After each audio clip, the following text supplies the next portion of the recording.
Hello, Superhumans. How are you? Welcome back to the Superhuman Summit, all about energy. Hello, Andrea Keller. Welcome. Thank you so much, AJ. It's so good to see your face. Thank you so much for having me. I'm so excited. It's an amazing summit.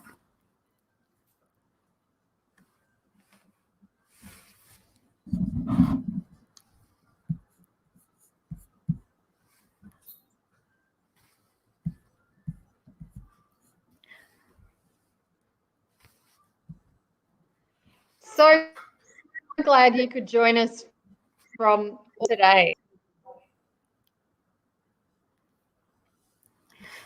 Yeah, thank you. Should I jump in? I didn't know if you wanted to ask questions or I can jump in.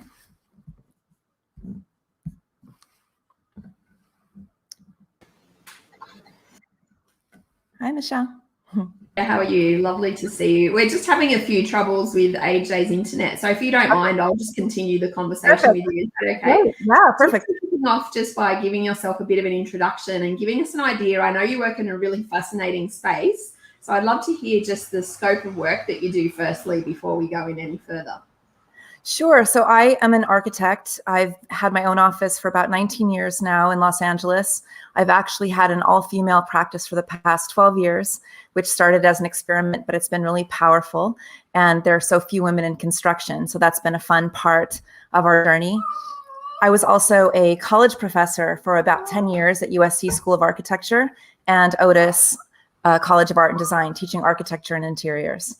So that was my past, and I have a dog here making noise. I can hear your dog. Is he not quite happy, or are you not giving him enough attention, maybe? Oh no, it's terrible timing. He was supposed to be napping right now. No, it's fine. Okay. AJ has her dog just sitting beside her as well. So that's very good. Maybe he feels a connection. He wants to talk to spirit, so he's coming to say hi. So I have, I've been an architect in the conventional meaning for all these years.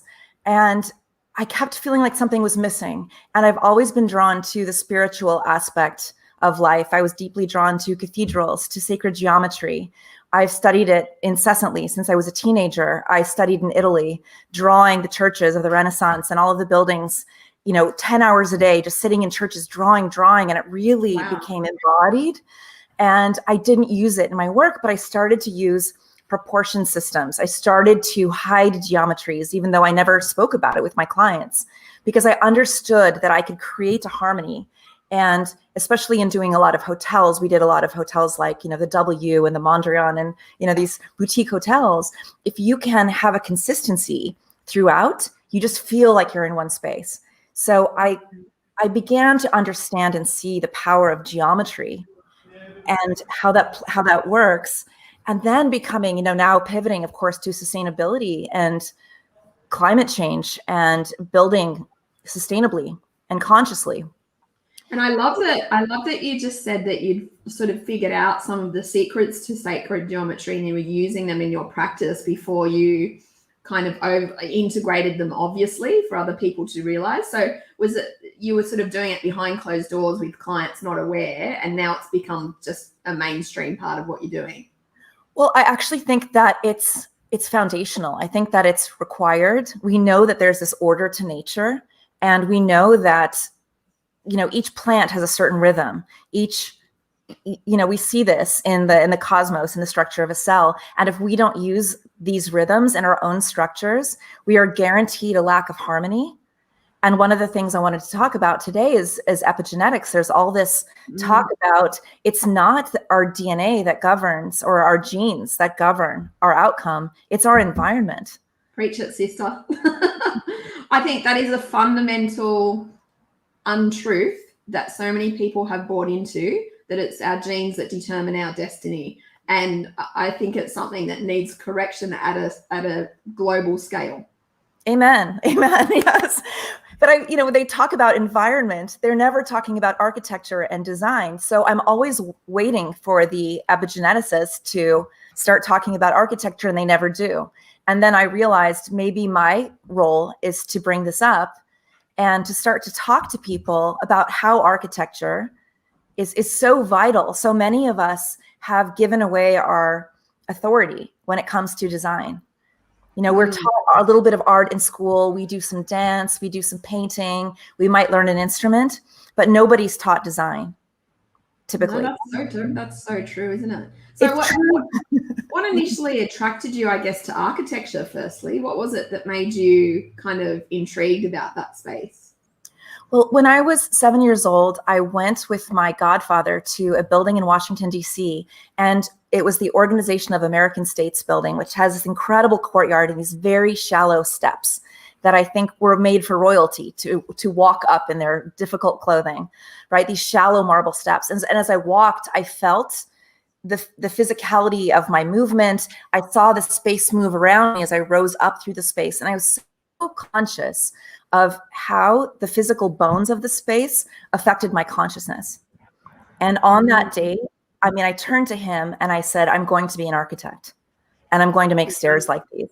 It's giving me goosebumps just as you're talking about it, because that was obviously such a turning point for you and such a focus on what your vision would be. That's so powerful.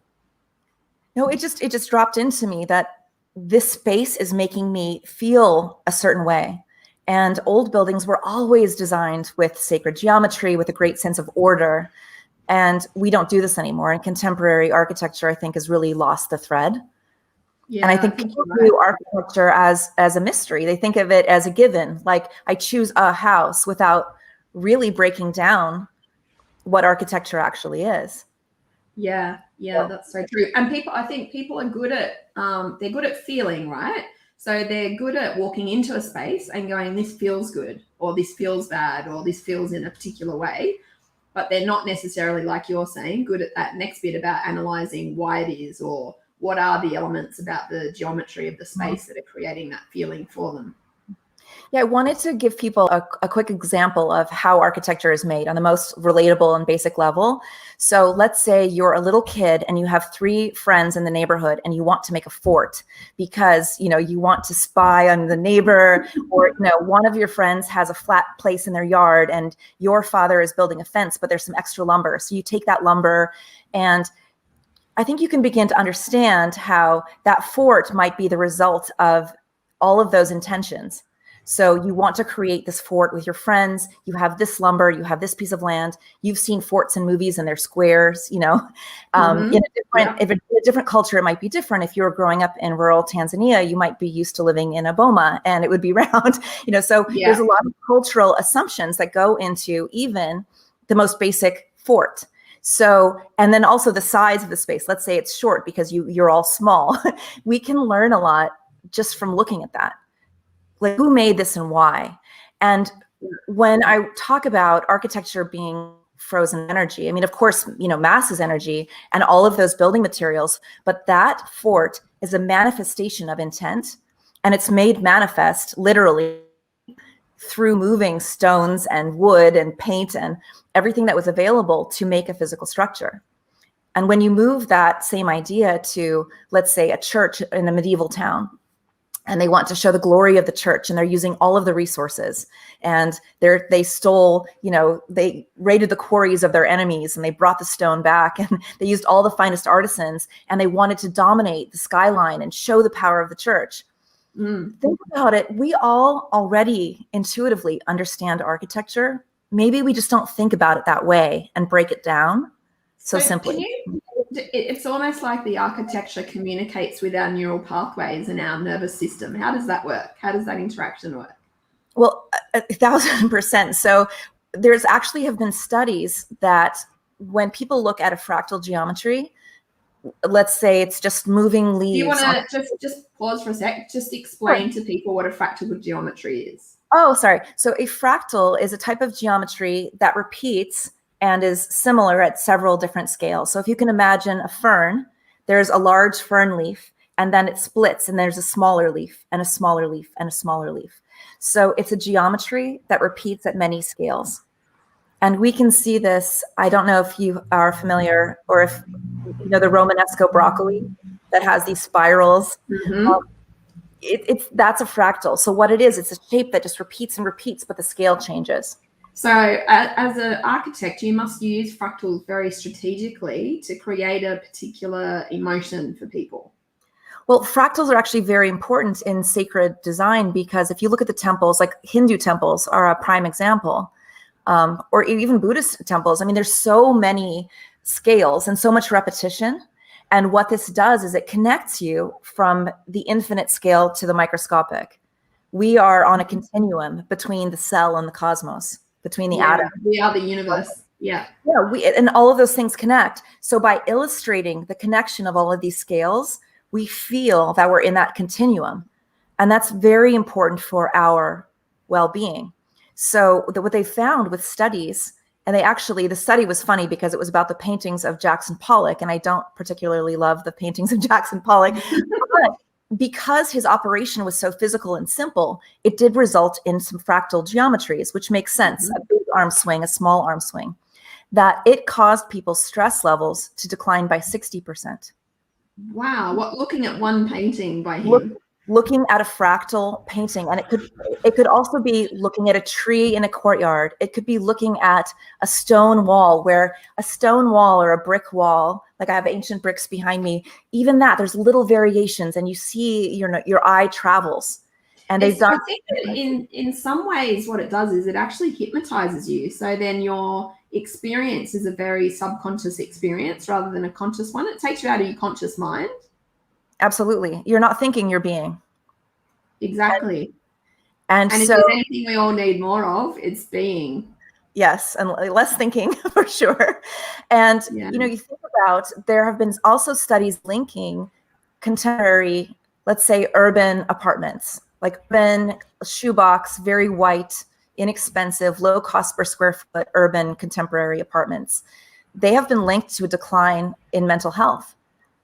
And people are suffering because because we're thinking and we're left alone with our thoughts, and we don't have scale. So in that white architecture of international style modernism, there is no place. There's no longer a sense of place. There's no scale. There's no connection to the earth. So speaking of connection to the earth, can you tell me about ley lines? Firstly, what are they, if you describe them, but also their relationship to sacred geometry and architecture? Well, sure. And I'm not the world's expert on ley lines, but there's a belief there are these energetic centers and these lines that cross the earth, and that holy spaces are connected. Many ancient temples are located along these lines, and sacred places have been located in these specific places. A lot of them also correspond to fault lines of the earth, where there's increased magnetic activity.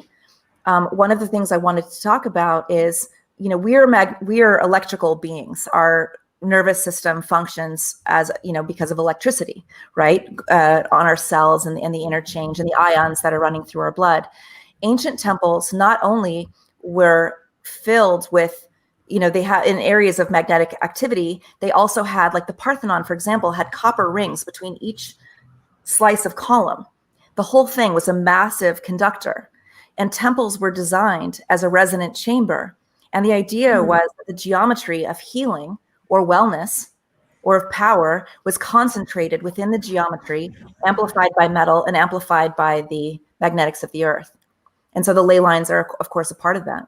So do modern architects and builders take these things into consideration, or is this a lost art?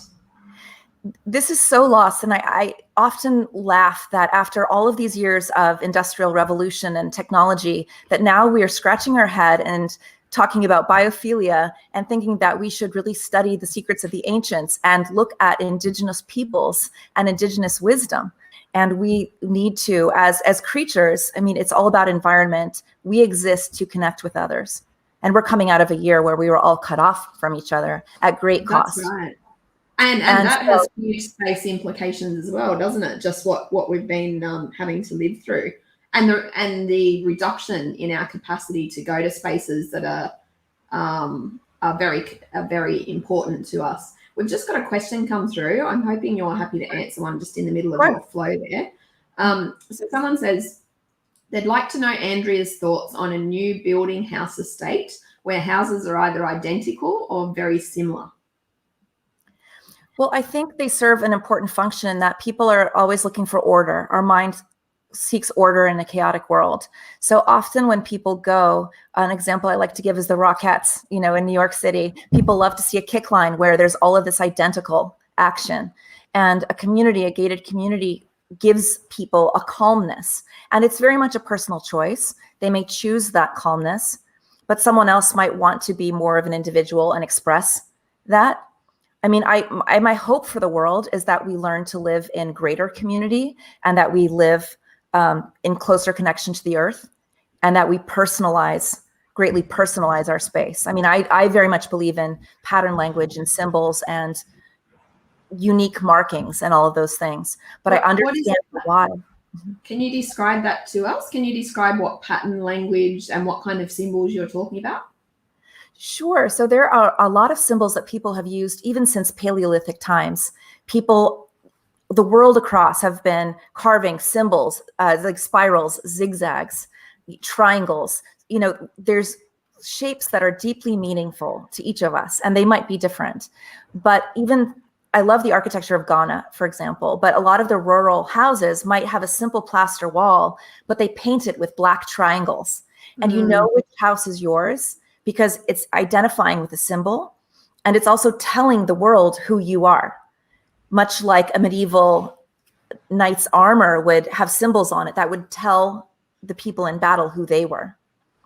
Because I think often in Western culture, it seems to be that a lot of the symbols are kept by people like Reiki practitioners and other sorts of people where symbols are very meaningful to them. I think that we have kind of lost that a little bit as well, the whole connection to different symbols. And certainly, I often think nothing has an inherent meaning, so a triangle has multiple meanings. Absolutely. And it might have a meaning that you truly connect to, but it doesn't have an inherent meaning, just like nothing else has an inherent meaning. It's just the meaning that you choose to subscribe to. Absolutely. People ask me all the time, what does this mean in sacred geometry? What matters is your intent when you are doing the construction. You take your understanding of a triangle, let's say, and you have that intent in mind while you're forming these walls of stone or, straw bale or whatever they are. That intent gets baked into the walls, and that is what ends up being felt in the space. But it absolutely is personal, and I do think that we all need to attach to these symbols. And I always say geometry is free. This is not, no one's making money off of geometry. It's available to all of us. But I'm also surprised that the knowledge of how to use it has in a way been kept from us. We're not taught design in schools, but you look at, all government buildings in the United States and probably worldwide use sacred geometry in every centimeter. They're full of it because it's about concentrating power. It's about balance. It's about, all of these things. So why is it that people in power are using this, but then, we're called crazy for believing, so I'm into sacred geometry and people say, oh, isn't that, new age or kind of cuckoo?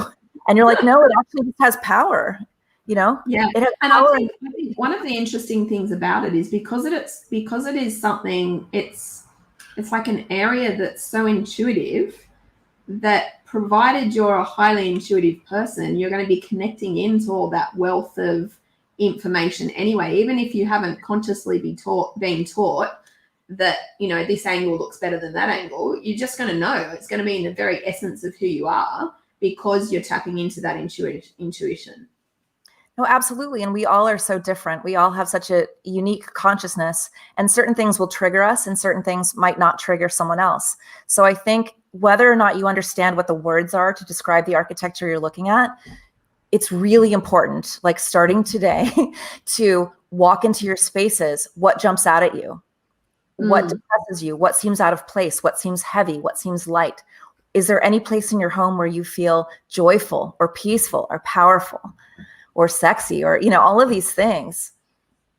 I've got a couple more questions for you here, Andrea. Sure. So this person's saying, how does someone design from a place of alignment, grace, and superflow to the universe? So you have to start with knowing who you are, right? So you have to know what your core values are. And I'm assuming that these people, I mean, are likely quite conscious and quite aware of those values. Yeah. Right. Likely or over. No, he is. I know this person. Okay. So when let's say one of your values is togetherness, community, gathering, that type of thing. Start looking at your home. Does it support you in that value? And for me, like personally, I have a very large table that serves as kind of a work table, but also for dinner parties, because creation and gathering are very important to me as a human. So you have to, in a dumb way, I think the analysis of architecture is actually quite dumb usually, that you can just see if it's meeting your needs of your core values. So I would start with listing your core values, look at the spaces in your home, and see which spaces serve each of your core values at what time. And are there spaces which do not serve? And it becomes complicated because there's multiple people in a home. And sometimes, I grew up in a house where the living room was for guests and not for the family. We have all kinds of rules, we have programming, all of that. And I think all of that is kind of being dismantled now. Yeah. And that's so true. The home can certainly show our values to the outside world, but I would argue that the higher purpose is to create resonance with our own being. Imagine if your home recharged you so much that it was, it was a supercharger battery, that you went in there and you came out with clarity of thought, with strength, full of love, or, that's what your home should be. I'm just going to get people who are watching to answer a quick question. And the question that I want to ask them is, if you used one word only to describe your home, what would the word be? So everyone who's listening on all the different platforms, if you can just write in your answer, if you only got one word to describe your home, what would that word be? We're just going to see what people say, Andrea. I think it's really interesting.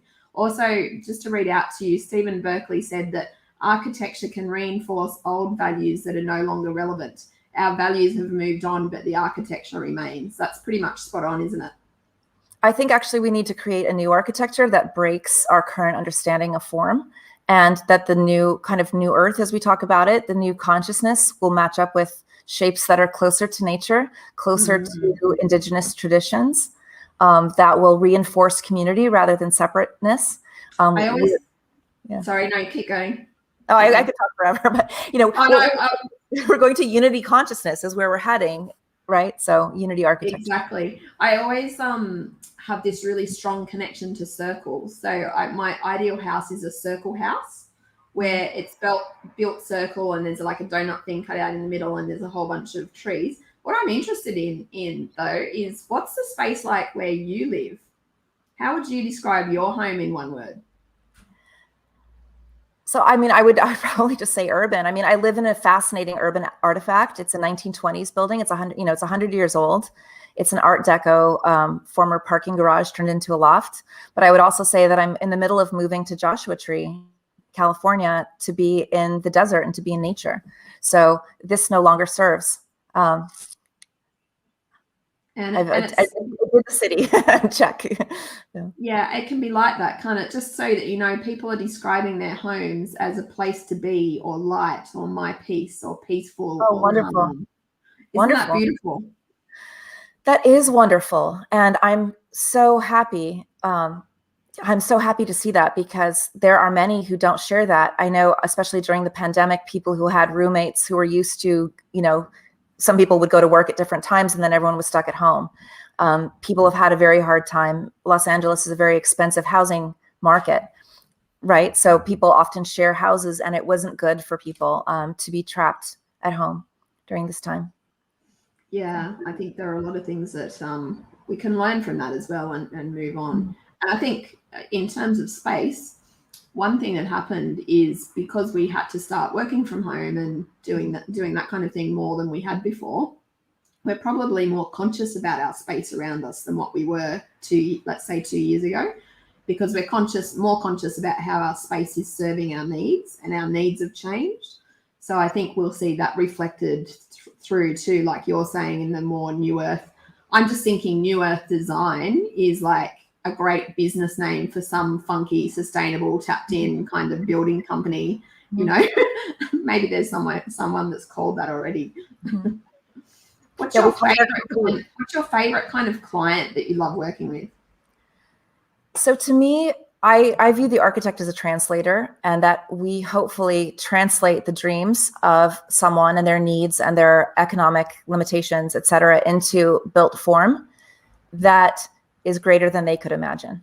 So I love to do this for people who are very aligned in thought, who have a beautiful mission. We've certainly worked for developers, and it was fun to do exciting hotels and bars and things like that. But to work for an institution that has a great mission is very satisfying. I'm currently designing an eco-village off the western coast of Canada and some intentional communities in Arizona and New Mexico. So that right now is very exciting, seeing people who wish to transition into more sustainable living. Can you share with us an intentional community and what's the basis of that? What does it look like? What does it feel like? What kind of people are in it? Intentional communities are interesting because they come in more flavor. I mean, an eco-village is really, off the grid and a very close-knit community that is completely living together and almost, not that they're not leaving, but an intentional community can be more of a transition. So one of the communities that I'm working with it's actually 12 people who want to do 12 houses, but they also want to have a wellness component. They want to have a farm component. They want to collect their own water. They want to irrigate their own crops. They want food sovereignty, water sovereignty, being off the grid and living more sustainably. So the lowest, embodied energy in their building structures, and then to create a sustainable financial model for doing this, for living in cities and moving into community, but doing so in a way that's sustainable, on all metrics. And I understand my friend's part of an eco village, and she was talking to me about a whole methodology they have about power sharing and decision making in their meetings. And it's really interesting because you can hear the philosophical focus going from them sitting together and having to make a decision about, for example, the financial sustainability of the village, right through to whether they're going to plant potatoes or sweet potatoes, in their gardens. So they're sort of having these conversations. But what struck me is when you're part of a community like that, it really brings home the interconnectedness of everything. Because when you're someone that's just a normal homeowner and you're out and about and you own your own place and you're on a street in the middle of Australia or America, it's easy to think that you're by yourself and you're not connected. But I think these communities will be the way of the future, because that true interconnectedness that we all have is operating and functioning there at the level that it can. And I see this at all kinds of different levels. Sometimes they have a creative co-working space where people might share tools, let's say. So one person has a 3D printer and one person has a laser cutter. People might live together. I was in a biophilia room on Clubhouse earlier today, and they were talking about, not everyone needs their own lawnmower. Most people use the lawnmower once a month. Why can't people live together and share assets, especially, in trying financial times, or we're looking to diminish consumption? So there's a lot of reasons, and people are craving connectedness. And I think this is also in response to the digital age. We feel so isolated and so alone and crave that connection with nature. I think that our ability to behave in a way where we're very connected, as well as just to feel connected, because those two things can be different, is one of the core contributors to how fast we're going to evolve as a society. Well, I think the truth is we are connected, whether we want to feel like we are or not. So even in our separate living and, not wanting to feel connected, we're still all feeling the result of our neighbor feeling that way. The truth is we've always been connected. And as we've tried to have dominion over nature, which hasn't worked, I mean, that was the scientific experiment. If you look at Francis Bacon, I mean, that's what he said, is to predict and dominate nature, which is impossible. Nature will go on without us. And now our lack of connection has gotten us to where we are. And now we're facing mass extinction again. And, we have to kind of deal with the consequences and decide which way we want to go. What are some of the symptoms that you see in society from disconnection?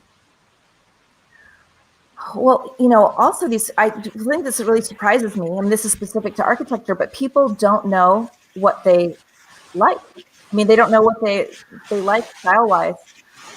That's why there's a noise. Did you hear that? Okay. You know what the noise is?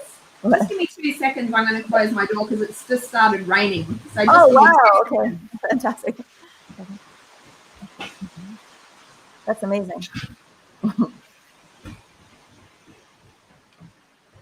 That's like, hopefully the rain's not too loud. That's incredible. That doesn't happen here. I guarantee it.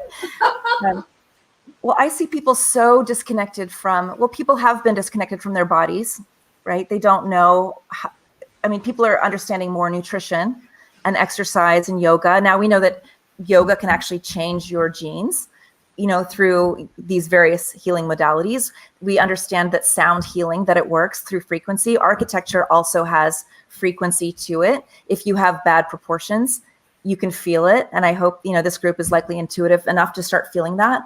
But it amazes me. But again, this is specific to architecture. Everybody knows what music they like, and everybody knows what clothes they like and what car they like and what shoes they like, but no one can say what architecture they like, usually. I was like, this is a huge problem, because in terms of mass, right? If, mass is energy. This is the most mass you will ever own, is the home you live in. Yeah. And architecture is literally a manifestation of ideas.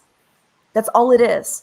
And those ideas, someone mentioned, old values, right? So these could be old values you no longer share. These could be limiting beliefs that are causing you kind of psychological damage day in, day out. Oh my God, I've never thought of my house as having limiting beliefs before. That's amazing. No, but just to take apart every element of it, or your furniture. I like to tell the story. I have a friend whose mother said that they should shop at thrift stores, and she had kind of a guilt story saying we shouldn't spend too much money. We should shop at thrift stores, even though they had enough money. My friend still has a childhood dresser that was from a thrift store. And there's a lack mentality built into that piece of furniture that she moves with her everywhere. And so in that energy can be changed. You could paint that piece, you could move it, you could put something on top of it, you could change the knobs or change the feet. You can alter these things, but you really need to address the sources of energy and in your home. Yeah, that's so true. And what about things like in design? Some people know about feng shui, or they might have heard about things like that. How do things like that affect the creation of a space, like where you place objects in a space? Well, it's hugely important. Like, what makes you feel safe? So much about feng shui is about, being in the power position, not having someone sneak up behind you, almost primitive. Ideas of, not sleeping where someone can attack you, right? So you come from the position of command or control, about not letting the energy just run straight out of your house. A lot of it, if you think about it, kind of makes sense on an intuitive level. And there's so much, I do say there's a lot of constraints on building. Typically, there's a lot of constraints about the site. There's so much modern building that doesn't take into account. They put windows anywhere. They're not thinking about, axes, symmetry, order, hierarchy, all of these things that would make you feel more powerful. They're not doing that. And then we try to remediate this through feng shui. But it would be better, of course, to design using those principles. I like to design using emotion in each room and what purpose the room is meant to serve before drawing walls. It's more about the frequency, you could say, or the emotion of the space, rather than, I made 2 lines in a computer program. And rather than the function always as well, because I think a lot of focus is placed on the function rather than the aesthetic. Mm-hmm. But I also we have a lot of, I call it mental clip art. So we assume a door is, this shape and it's this size. A door technically is only something you walk through. So it doesn't have to be that size, and it doesn't have to be square, and it doesn't have to be rectangular, and it doesn't mean, so we are buying into a lot of things all the time, and we don't realize that we're just buying into this kind of clip art universe that makes it very easy to build. Like, we can go to the Home Depot or whatever and just get things off the rack, but they've limited what's available to us. Yeah, that's right. I'm going to ask you a very big question, so I hope you can brace yourself and be ready for a big question. Okay. If you got to be the designer of the new Earth So in other words, you had absolutely no restrictions, no financial restrictions, no conceptual restrictions, nothing. You had anyone on your team who you needed and wanted to be on your team. How would that emerge? What would that feel like? What would it be like? Well, I think we would start with healing centers, and we would start also to test geometry. We have ancient knowledge, but modern materials.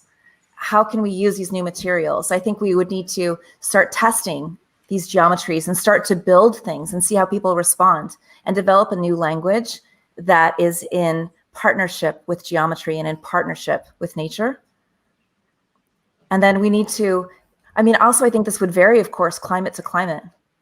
I would ideally, there are centers around the world connected to each other of various, healing. Each area has such a different way of life. But I think we need to start with some healing. So the whole focus of people's being is on healing in the new earth. I think, at least it's a step, because I think we have to kind of grow a lot. We need to grow out of our current mindset. There's a huge transition. Yeah. And to step into that. And I think, we've all had quite a lot of, typically people have all kinds of trauma too, to heal this and to come into, a purer expression of their consciousness. And that's really what it's about. I think people have described the human being as actually like a receiver, and you're receiving a consciousness that is, right? And that consciousness exists. And it's about, taking care of this receiver and living in alignment so that we can more purely receive that consciousness.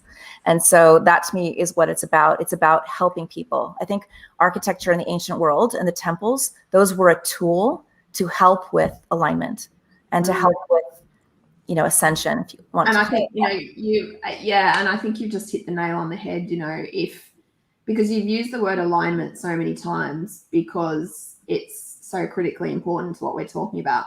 But alignment is the pathway to ascension. And I think so if we can help people, and then I think also it's giving people autonomy. It's not about one person having authorship over the whole world. I don't have a desire to, and it's also, it can't come from a place of ego. It has to be truly, if it is channeling the spirit of place, channeling the spirit of, of that climate and that symbiosis between humans living and the earth that they live on. So I think it's very, and also I think it would be wonderful just to educate people to build their own. I believe that everyone should be a designer and everyone should participate in constantly tweaking, just as we constantly tweak our diet and our nutrition and our exercise. We also have to constantly tweak our design. So my hope would be also, to be a part of this movement, but then also to teach everyone in the world about design so that they could master their environment. If environment is what controls our genes, then we should become masters of our environment. So I just want to talk to that just for a second, because a lot of people believe that genes control our destiny, and they don't give, the whole nature versus nurture argument. People are nature people through and through, and they'll quote Dawkins, they'll quote all these different authors that try to, in theory, prove that it's all about genes. Tell us why it's not. Well, the argument against this, and this goes back to the 60s, so this is 50 years old at this point.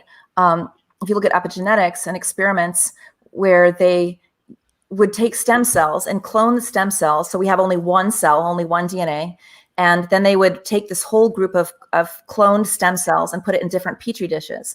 And then if you put a different culture medium in each one, so it's slightly modified, and the culture medium is basically the laboratory equivalent of blood.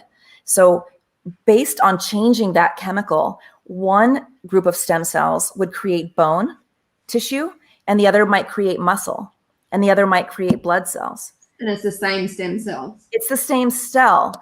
And that was proof that it is not the nucleus. Like the nucleus contains the genetic codes, and the nucleus, it's not the brain of the cell, it's the reproductive organ. And it's actually, the brain is actually the skin and the membrane. And even when the fetus is forming, it's the skin that wraps around and becomes the spinal cord in the brain. So it's actually the environment and what we see and feel that controls our genes, and not the other way around. And I think the other thing that people don't often understand is that genes can be turned off and turned on because of our space and because of our environment. Can you explain that?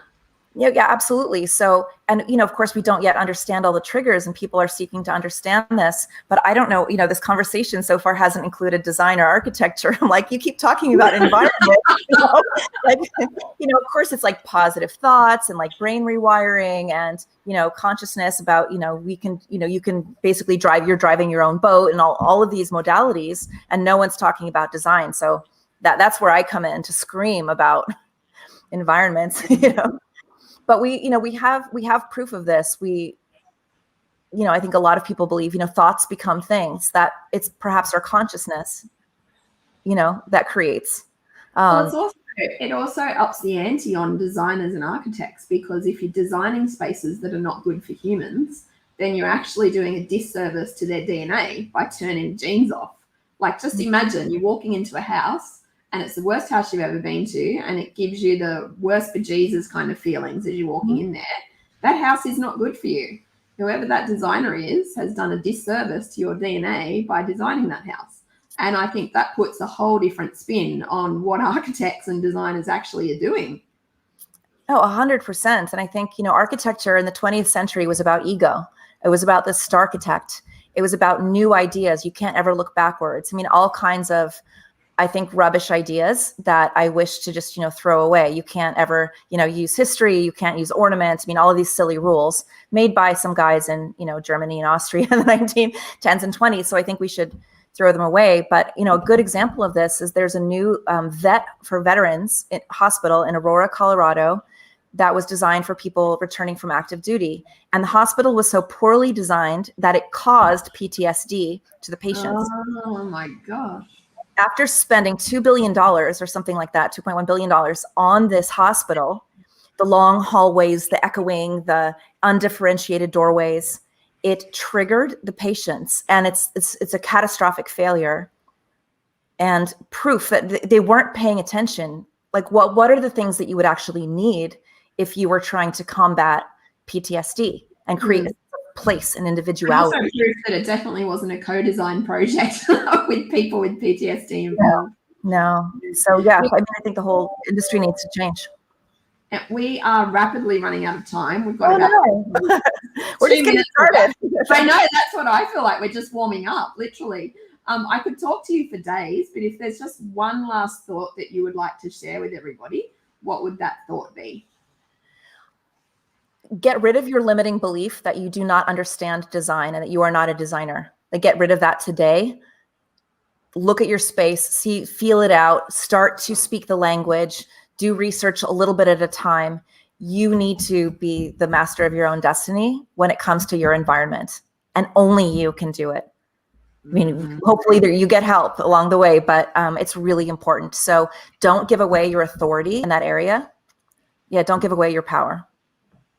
Andrea Keller, thank you from the bottom of my heart. That was fascinating. Thank you so much. And thank you so much for all the listeners and people contributing with questions. We'd like to give you a quick reminder about our Superhuman experience, which is the program that AJ and I are running starting on May 3rd.